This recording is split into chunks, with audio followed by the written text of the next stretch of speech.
Welcome to another episode of the DTC Insider podcast. I'm Roisentul, your host, and here's my co-host with me as well, Flor. Hey, Flor, how are you doing? Hi, doing well. And you? Well, super excited because we just wrapped another edition of the Black Friday Cyber Monday events, and wow, like I feel like I lost weight. There was a lot of pressure, a lot of hard work for us as an agency, for our clients. So I'm super excited about this. How did you feel about Yeah. it? Same. It was super intense. I'm tired, but very happy with the results. We had some great wins this year. Yes, exactly. This time of the year brings a lot of wins for brands and us and marketers as well. And especially this year, according to Shopify, Shopify merchants achieved a groundbreaking, listen well, $9.3 billion in sales during Black Friday and Cyber Monday weekend. Yeah. This is just in case for you to have a reference, a 24% increase year over year. So that's awesome. That's amazing. Yes. And 2023 had been a rough year so far, so this kind of growth is crazy. We had some very good wins ourselves as well with our clients. Okay, tell me more about it. One of our clients in the fashion industry, apparel and fashion, had a 60% growth year over year from Black Friday, Cyber Monday of 2022 to this year, which is amazing. 60%? 60%. Wow. Yeah, they keep growing. Month over month, they keep growing, and November was crazy. Yes, there was a lot of work behind it. I know personally that the whole team worked really hard to achieve that. The clients, it was no luck. Everything was planned and was, done with time to achieve this result. But it's great that we did it. So congrats for Yeah, the team and there's for you. a lot of strategy behind it, a lot of planning and implementing from the team. So yeah, it was a lot of work, but it paid off. That's And also, awesome. yeah, another one of our clients now in the automotive industry had also a 50% growth year over year. Okay, that's awesome. Congrats. Awesome. Yeah. It's a high ticket product, and he's really he has a good client base, but the new clients keep coming, keeps growing, and growth has been amazing as well. Yes. Fortunately, it was a great event for our clients and also for the rest of the merchants. According to Shopify, the hottest product categories were apparel and fashion and accessories as well, then health and beauty, and last but not least, home and garden in the third place. So it was great. The average order value, of course, it depends on the industry, but it was $108. And one thing that I was surprised to hear, at least myself, is that Shop Pay experienced a 60% increase year over year in sales. And in case you didn't know, according to Shopify's president, the fact that this payment option is present at checkout, only that fact lifts the conversion by over 5%, even if they don't choose that payment method. So it's awesome. Crazy. Yes. But it's good to have different payment options for people. Yes, and this one is for those not familiar with Shop Pay is like or is a wallet. So it has everything like preload, like your credit card, your information. So all you need to do is to click on the Shop Pay button, and it will create a seamless purchase experience for you. So it's an awesome way to buy on Shopify merchants as well. So the last two stats. Yeah, sorry, you wanted to say something? Yeah, something that really stood out to me was that this year there were over 17,000 first sales on Shopify from entrepreneurs, small businesses. It's really That's talks about a trend in people starting their own businesses. yes. And over 55,000 merchants achieved the highest selling day ever on the platform. And I mean, it makes sense, but it's great that this happened. So I hope everyone reading this, or everyone in this case listening to this, had a great Black Friday and Cyber Monday too. So now we have something else to talk about, because you might be wondering, hey, Black Friday, Cyber Monday, ended. So what now? What do we do? So if you think the year is over, you should think again, because even though the peak season for most D2C brands is indeed over, there are many things that you can leverage before the year ends. Shall we go through them, Flor? Yeah, of course. I mean, like Black Friday is over, but the holiday season is right here on us. Yes. And Christmas is a great time, like for a lot of DTC brands, a lot of presents purchasing, a lot of people like just buying things because of the season. So it's not something to look over. Exactly. So typically when these events are over, Black Friday, Cyber Monday, many advertisers like pull their spend, so the advertising costs go down typically, and that creates an opportunity for many brands to offer their audience a last chance to get some good deals before the end of the year. But there are some caveats with these. There are some precautions that brands should take as well. So what are a few of them for? I would say like don't expect December to be the same as November, even if the first few days because of Black Friday, Cyber Monday are still good. Definitely be more cautious about your spend, about your expectations, because sales are going to go down after this big season. There are still opportunities, but it can be tricky.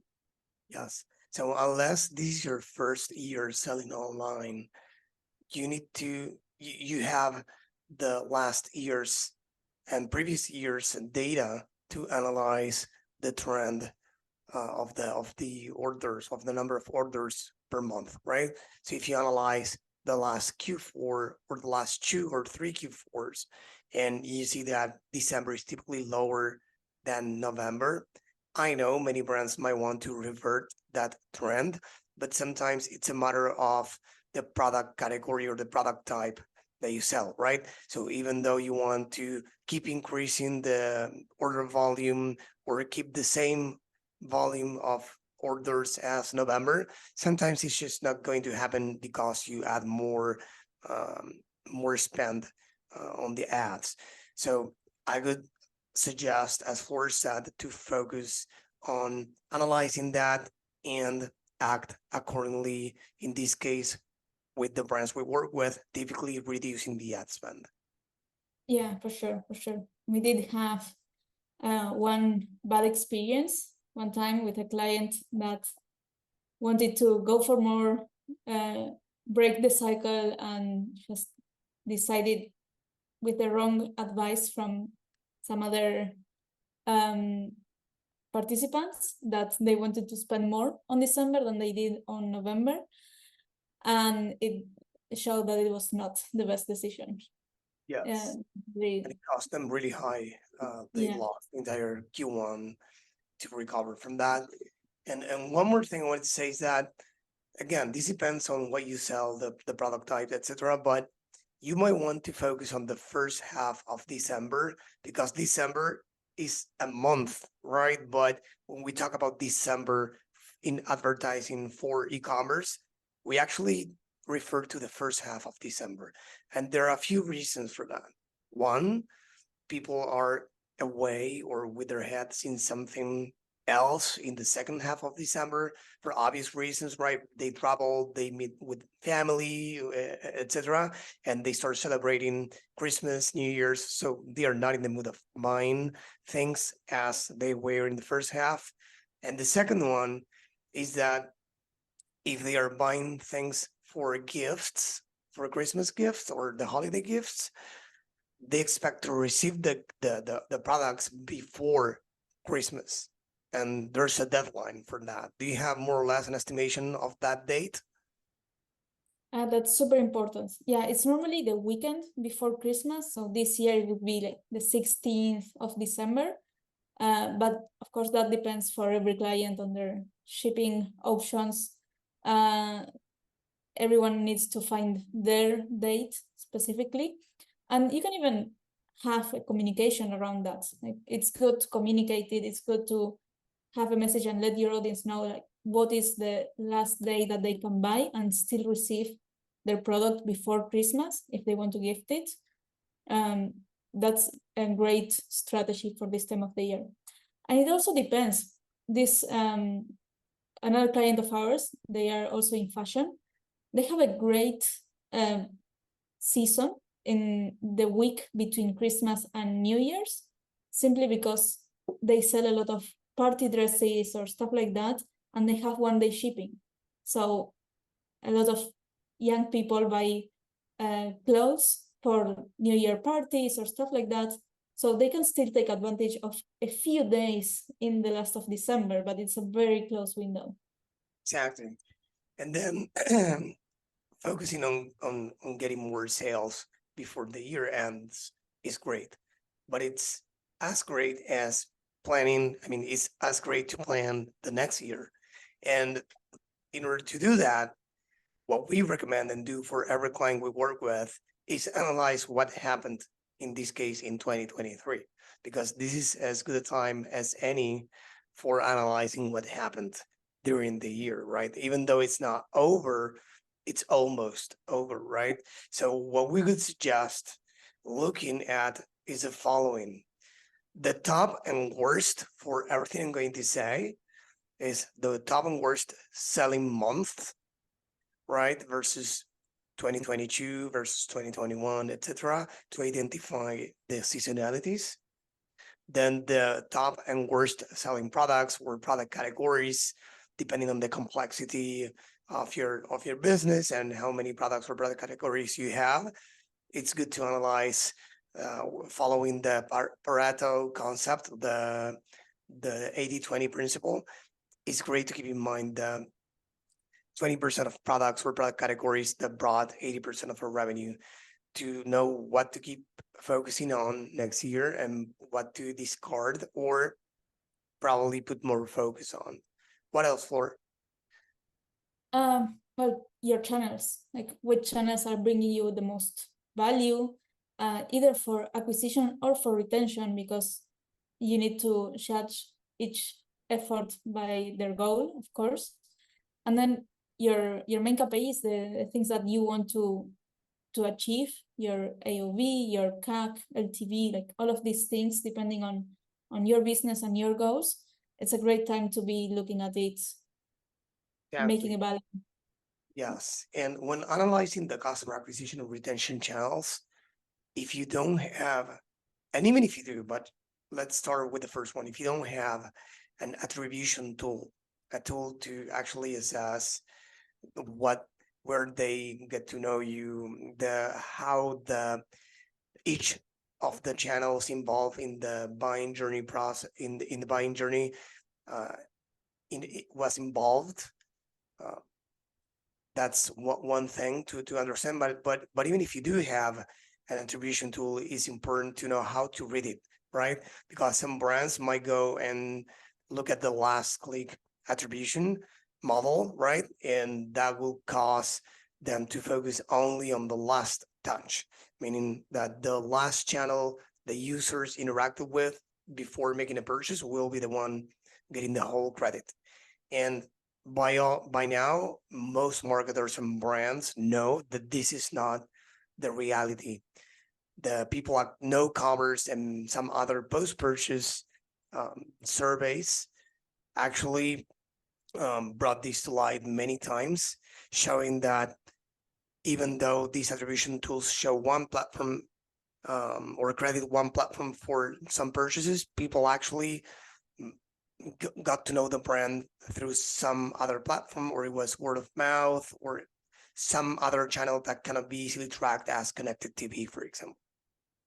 Yeah, and we know that brands are everywhere, ads are everywhere, so people are seeing your ad and your brand in many places. So it's not only about the last click, it's about all of the funnel, where they saw your ad, which message, how many times. All of these things have an impact in whether they purchase or not and when. And about the KPIs, how to analyze the each of the KPIs, you will find a lot of them. Floor mentioned a lot, and these are only a few of the many KPIs that exist for an e-commerce brand, right? The AOV, the CAC, the LTV, et cetera, right? But I would suggest that you avoid, or you try to avoid going crazy and getting lost between all these KPIs, and try to focus on the ones that matter the most, depending on the goals that you have at Floor set. So if you, for example, had a goal to decrease the cost for acquiring new customers, you should focus, of course, on the new customer acquisition cost. If you were trying to increase the AOV, the average order value in the first order, you should focus on analyzing that. If you are focusing on increasing the returning customer rate, you should focus on that. So and following with many reports regarding those topics, right? But I would avoid having a dashboard with 1,000 KPIs, because that will lead nowhere. Yeah, especially if you didn't have a strategy behind it. If all of your efforts went into bringing in new customers, you can't expect to see a shift in AOV that didn't have something pushing for it. So focus on what you were trying to achieve and what happened with that metric. Exactly. So the rest is understand how your clients feel when buying from you. Go through the positive and negative reviews to analyze the customer sentiment. Call some VIP customers, survey them, unless you already have a post-purchase survey in which you ask them, I don't know, if they bought for them or for somebody else, why they bought, what they were looking for in the product they bought. They were looking for comfort, they were looking for something else. So what problem they had that they were looking to solve, etc. Right? So understand how your clients feel, what they wanted from you, and what they didn't like about it, so you can improve, of course. And last but not least, identify your top customers and try to find common patterns. You're going to have the VIP customers, the customers who bought only once and never again, and everyone else in the middle. If you can identify what your top customers have in common, and you can then try to replicate that for people in the middle, right? In between the ones who bought once and the VIP. Yeah, trying to make them into valuable customers, into returning not just once, but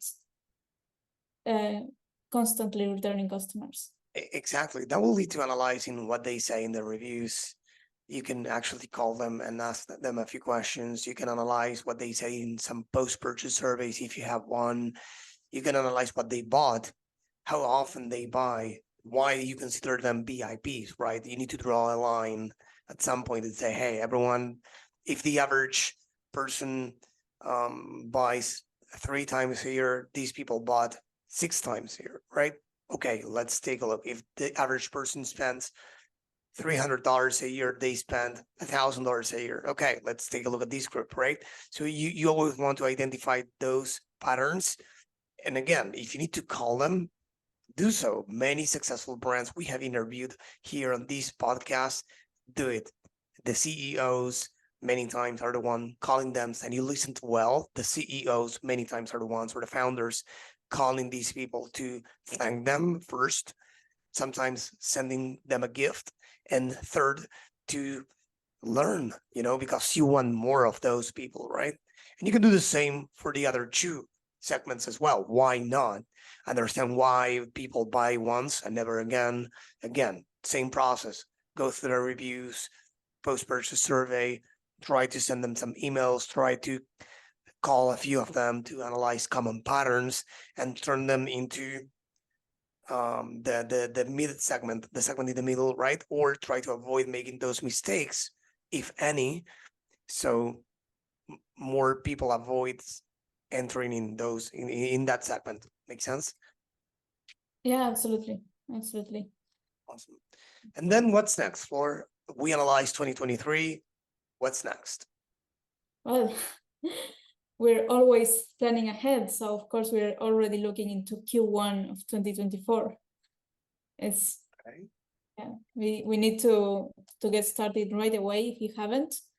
And not even Q1, just the whole year if you are up for it. If it's always better to have a plan and then adjust it than to start working without a North Star.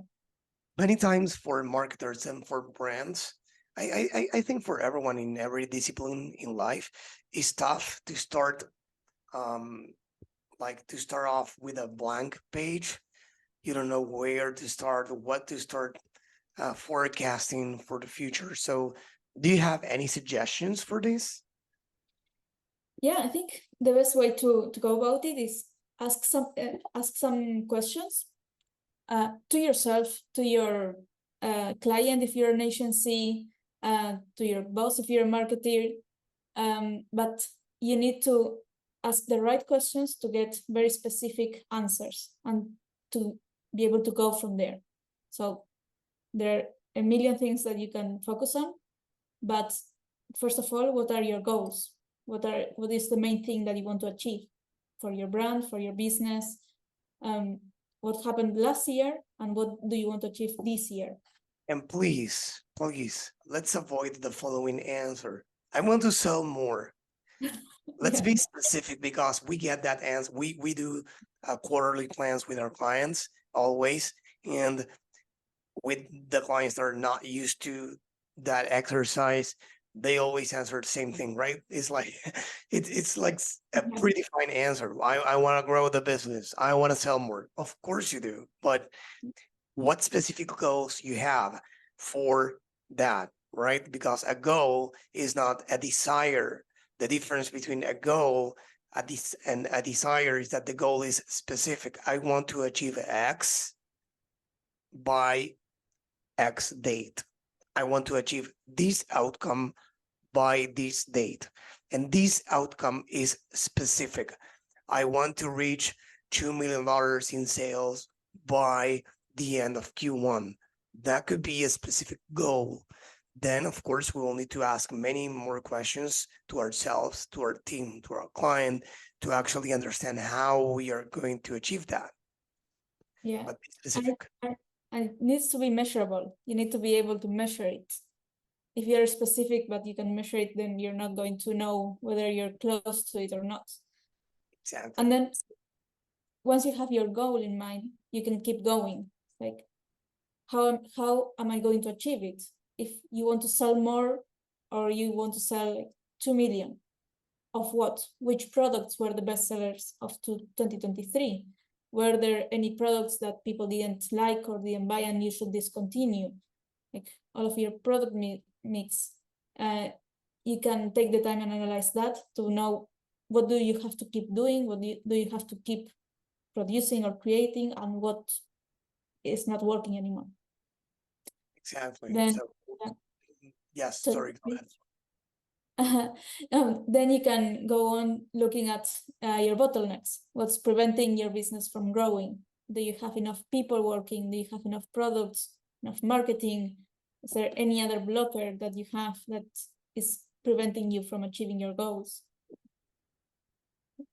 Yes. The channels that are helping you the most to grow. Again, in everything that Flor is saying, we should keep in mind the 80-20 principle. It's something that has helped me personally and my business and my clients for a long time, because that way we focus on what matters, and then we choose whether to add a priority that is currently not, or to discard that, right? If a product or product category doesn't fall into that 20% that generates the rest of the 80% in results, we can choose whether to continue or not with that. But at least we are aware that that's happening, right? Absolutely. Absolutely. Yes. Yeah. Then in line with what you were saying about understanding how your clients feel. This also works for planning. If you had a lot of feedback from your clients, either positive or negative, it can give you an idea of what you need to incorporate into your brand, into your strategies. What do you need to improve? All of this can come from your current customers that are already communicating with you. The post-purchase service, reviews, anywhere. Yeah. Then, like, are there any issues that your recurring customers are facing? Like if they keep coming back, but they don't find what they are looking for, or they would like to find something different. And it's also good to reach out to them and find these things out.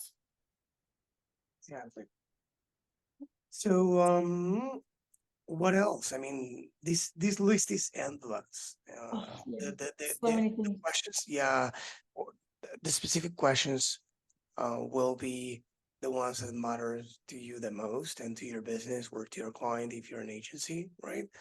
But the main thing is that it starts with asking questions. If you plan based on the analysis you did only, then that's a mistake because you don't know whether your client's priorities will be the same. Even if you are the brand, you need to stop and ask yourself questions like, do I do I still want to keep selling these products? Do I still want to do this way? Am I reaching my target audience in the best way possible? Do I have a great strategy to achieve X? So there are many things, even some non-business related goals, such as, hey, let's grow a community because I don't know, you might say, hey, I have heard many times the power that there's in building a community. So I want to build my community by leveraging my existing email list and create a Facebook group or whatever. You might say, hey, I want to create an ambassadors program to create more loyalty around my VIP customers. I want to start gathering more intel on who my customers are by installing some post-purchase surveys. So the limit is the sky, right? But you need to start trying to be more specific and asking questions about what you want for your business or what your client wants for their business, right? But it's really important that you plan at least Q1. If you want to plan like high level overview of next year, that's awesome. And if you want to zoom in on Q1, that's even better. Okay. Okay. So a few books that are great for planning, at least for me, I love them. One is Measure What Matters. If I'm not mistaken, is the methodology they uses that Google uses, and I think Intel. So it's great, a great book. Then Traction by Gino Wickman. They proposed the EOS, the Entrepreneurial Operative System, that gives you a lot of things to work with. Then 4DX, the 4 disciplines of execution, it gives you a different framework than Traction to focus and to work on goals and have your team working toward those goals, because sometimes you might be working toward the goals but not your team. So this is all of these books are great for having everyone on board, the entire organization, whether you're just one or hundreds of people or thousands of people, right? And they give super specific examples of big companies using that. Well, Google is one, Intel is another, and there are many more. So I recommend those 3 books. I will leave them in the show notes. So if you're already there on the DTCinsider.com and found the episode, you will see the book right there in the show notes. If you are not there, feel free to go and get them. It's a really interesting read for everyone, or I think so, because it was really interesting for me and I learned a lot. Or anything else you wanted to add? No, I think that's all. A lot of information on this episode. Yes. So remember, the year is not over. There's a lot of things you can leverage. You can plan Q1. You can plan this time of the year that's left for selling more, and you can keep going and crushing it as I hope you did this Black Friday, Cyber Monday. Everyone, thank you for listening and see you in the next episode. Thank you. Thank you.